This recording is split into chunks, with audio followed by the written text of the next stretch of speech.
Hello everyone, welcome back to my channel. আজকে class 8-এর পরিবেশ ও বিজ্ঞান বইয়ের তড়িৎ বিশ্লেষণ এই চ্যাপ্টার বা টপিকটা থেকে কিছু প্রশ্ন উত্তর তোমাদের সঙ্গে আলোচনা করে দিচ্ছি। তোমরা সেগুলো দেখে নেবে। এগুলো সেকেন্ড সামেটিভের জন্য কিন্তু অনেক হেল্পফুল হবে। তো প্রথম প্রশ্ন কি রেখেছি দেখো, জলে দ্রাব্য কিন্তু তড়িৎ বিশ্লেষ্য নয় এমন পদার্থের উদাহরণ দাও। অর্থাৎ জলে গুলে যাবে কিন্তু তড়িৎ বিশ্লেষ্য হয় না, মানে তড়িৎ পরিবহন করতে পারে না, তড়িৎ বিশ্লেষ্য নয়, জলীয় দ্রবণেরা আয়ন উৎপন্ন করতে পারার জন্য কিন্তু তড়িৎ বিশ্লেষ্য নয় এরকম পদার্থের উদাহরণ দিতে বলেছে। এরকম পদার্থ কি হবে? চিনি, গ্লুকোজ, এগুলো হচ্ছে এরকম পদার্থের উদাহরণ যেগুলো জলের তো দ্রাব্য কিন্তু তড়িৎ বিশ্লেষ্য নয়। তাহলে এগুলো কি পদার্থ? এগুলো হচ্ছে তড়িৎ অবিশ্লেষ্য পদার্থ। কারণ কি? এরা জলীয় দ্রবণে কোনো আয়ন তৈরি করতে পারে না। ওকে, নেক্সট, গলিত NaCl এ তড়িৎ বিশ্লেষণ করলে ক্যাথোডে কোন ধাতু পাওয়া যায়? গলিত NaCl এ তড়িৎ বিশ্লেষণ করলে ক্যাথোডে কোন ধাতু পাওয়া যায়? সেটা হচ্ছে সোডিয়াম ধাতু। কোন ধাতু? সোডিয়াম। সোডিয়ামের চিহ্ন কি? Na। আর অ্যানোডে কি পাওয়া যায়? অ্যানোডে উৎপন্ন হয় chlorine gas, Cl2। Chlorine gas উৎপন্ন হয়। NaCl এর অর্থাৎ সোডিয়াম ক্লোরাইডের কি হচ্ছে? তড়িৎ বিশ্লেষণ করলে আমরা ক্যাথোডে পাবো ক্লোরিন গ্যাস, অ্যানোডে পাবো সোডিয়াম। ক্যাথোডে কোন বিক্রিয়া হয়?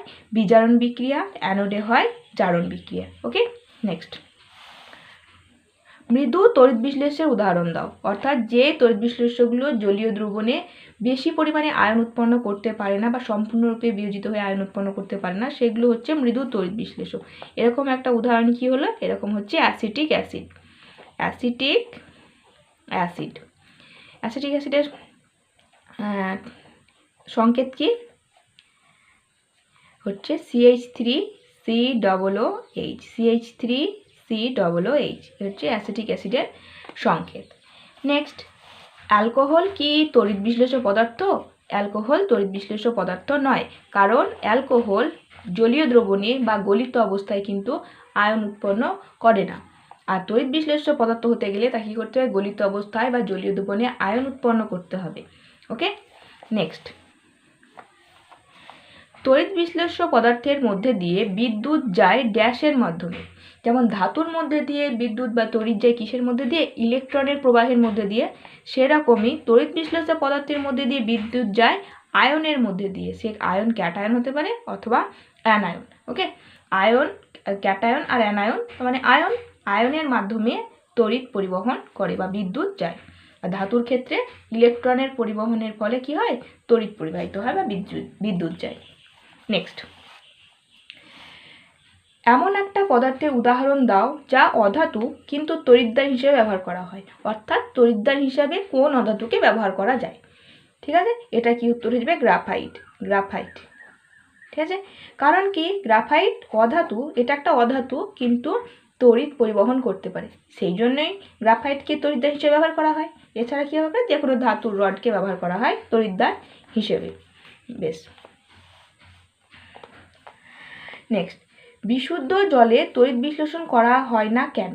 বিশুদ্ধ জল তড়িৎ বিশ্লেষণ করা হয় না কেন? বিশুদ্ধ জলের তড়িৎ বিশ্লেষণের সময় সামান্য অ্যাসিড বা ক্ষার মেশানো হয় কেন? এই প্রশ্নগুলো কিন্তু সেম টাইপ, লজিকটা একই, উত্তরটা একটু মানে ভাষাটা পাল্টে দিলেই হয়ে যাবে। নেক্সট, এটাতে উত্তরটা দেখো তাহলে। কারণ বিশুদ্ধ জলে আয়নের সংখ্যা খুবই কম হয়, ফলে তার তড়িতের সুপরিবাহী নয়।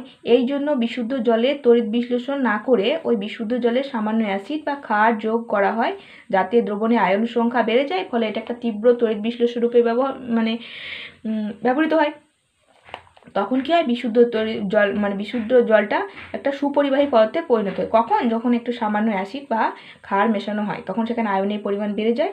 আর আয়নের পরিমাণ বেড়ে গেলে কী হবে? সেটা ভালো তড়িৎ বিশ্লেষ্য রূপে বিবেচিত হবে। এই কারণে জলের তড়িৎ বিশ্লেষণ, বিশুদ্ধ জলের তড়িৎ বিশ্লেষণ করা হয় না, কারণ সেটা সুপরিবাহী হয় না, ভালো সুপরিবাহী হয় না।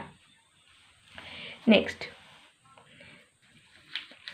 জলের তড়িৎ বিশ্লেষণ করলে ক্যাথোডে ও অ্যানোডে কোন গ্যাস উৎপন্ন হয়? ক্যাথোডে কোন গ্যাস উৎপন্ন হয়? এটা হবে হাইড্রোজেন গ্যাস। আর অ্যানোডে উৎপন্ন হয় অক্সিজেন গ্যাস। ঠিক আছে, জলের তড়িৎ বিশ্লেষণ করলে কোন গ্যাস পাওয়া যায়? হাইড্রোজেন ক্যাথোডে পাওয়া যায় আর অ্যানোডে পাওয়া যায় অক্সিজেন। ক্যাথোডে কোন আয়নগুলো যায়? ক্যাটায়নগুলো। অ্যানোডের দিকে কোন আয়নগুলো যায়? অ্যানায়নগুলো। ওকে, তো আজকে তড়িৎ বিশ্লেষণ এই টপিকটা থেকে তোমাদের এই কিছু প্রশ্ন আলোচনা করে দিলাম। তো আজকে এতটাই, দেখা হবে নেক্সট ক্লাসে। ততক্ষণের জন্য তোমরা ভালো থেকো, সুস্থ থেকো। Thanks for watching.